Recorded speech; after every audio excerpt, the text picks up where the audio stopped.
सेठ जी की परीक्षा। बनारस में एक बड़े धनवान सेठ रहते थे। वह विष्णु भगवान के परम भक्त थे, हमेशा सच बोला करते थे। एक बार जब भगवान सेठ जी की प्रशंसा कर रहे थे, तभी माँ लक्ष्मी ने कहा, स्वामी आप इस सेठ की इतनी प्रशंसा किया करते हैं, क्यों न आज उसकी परीक्षा ली जाए और जाना चाहिए कि क्या वह सचमुच इसके लायक है या नहीं। भगवान बोले, ठीक है, अभी सेठ गहरी निद्रा में है, आप उसके स्वप्न में जाए और उसकी परीक्षा ले ले।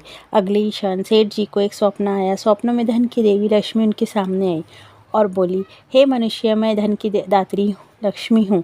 सेठ जी को अपनी आंखों पर यकीन नहीं हुआ और वो, हे माता, आपने साक्षात अपने दर्शन देकर मेरा जीवन धन्य कर दिया है।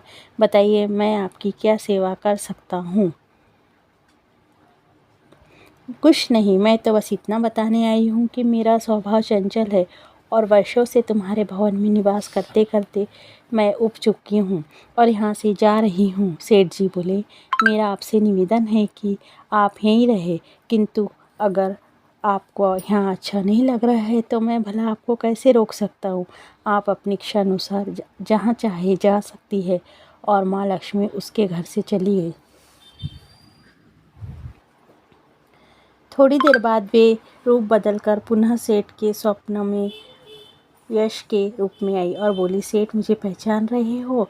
सेठ, नहीं महोदय, आपको नहीं पहचाना। यश, मैं यश हूँ। मैं ही तेरी कीर्ति और प्रसिद्धि का कारण हूँ, लेकिन अब मैं तुम्हारे साथ नहीं रहना चाहता क्योंकि माँ लक्ष्मी यहाँ से चली गई, अतः मेरा भी यहाँ कोई काम नहीं। सेठ, ठीक है, यदि आप भी जाना चाहते हैं तो यहीं सही।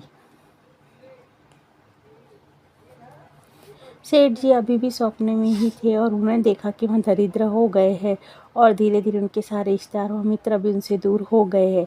यहाँ तक कि जो लोग उनका गुणगान किया करते थे वो भी अब बुराई करने लगे हैं। कुछ और समय बीतने पर माँ लक्ष्मी धर्म का रूप धारण कर पुनः सेठ के स्वप्न में आई और बोली, मैं धर्म हूँ। माँ लक्ष्मी और यश के जाने के बाद मैं भी इस दरिद्रता में तुम्हारा साथ नहीं दे सकता। मैं जा रहा हूँ। जैसी आपकी इच्छा, सेठ ने उत्तर दिया और धर्म भी वहाँ से चला गया। कुछ और समय बीत जाने पर माँ लक्ष्मी सत्य के रूप में स्वप्न में प्रकट हुई और बोली, मैं सत्य हूँ। लक्ष्मी, यश और धर्म के जाने के बाद अब मैं भी यहाँ से जाना चाहता हूँ। ऐसा सुन सेठ जी ने तुरंत सत्य के पाँव पकड़ लिए और बोले, हे महाराज, मैं आपको नहीं जाने दूंगा।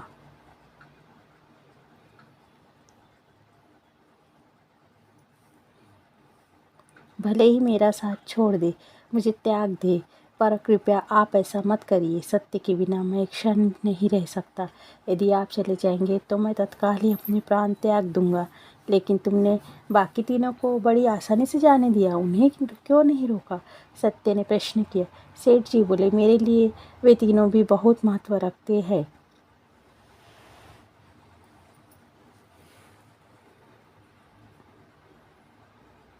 लेकिन उन तीनों के बिना भी मैं भगवान के नाम का जाप करते करते उद्देश्यपूर्ण जीवन जी सकता हूँ।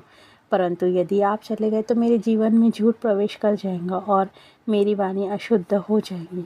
भला ऐसी वाणी से मैं अपने भगवान की वंदना कैसे कर सकूँगा? मैं तो किसी भी कीमत पर आपके बिना नहीं रह सकता। सेठ जी का उत्तर सुन सत्य प्रसन्न हो गया और उसने कहा,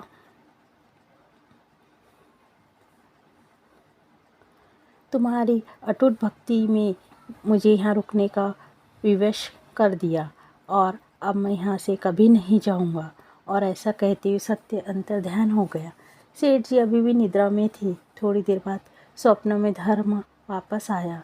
बोला, मैं अब तुम्हारे पास ही रहूँगा क्योंकि यहाँ सत्य का निवास है।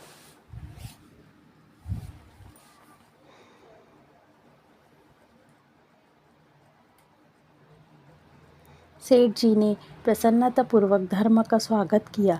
उसके तुरंत बाद यश भी लौट आया और बोला, जहाँ सत्य और धर्म है वहाँ यश स्वतः ही आ जाता है, इसलिए मैं भी तुम्हारे साथ ही रहूँगा। सेठ जी ने यश की भी आवभगत की और अंत में माँ लक्ष्मी आई। उन्हें देखते ही सेठ जी नतमस्तक होकर बोले, हे देवी, क्या आप भी पुनः मुझ पर कृपा करेंगी?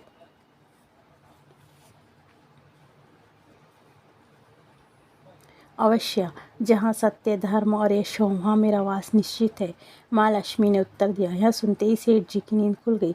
उन्हें यह सब स्वप्न लगा, पर वास्तविकता में वहाँ एक कड़ी परीक्षा से उत्तीर्ण होकर निकले थे। मित्रों, हमें भी याद रखना चाहिए कि जहाँ सत्य का निवास होता है वहीं यश, धर्म और लक्ष्मी का निवास स्वतः ही हो जाता है। सत्य है तो सिद्धि, प्रसिद्धि और समृद्धि है।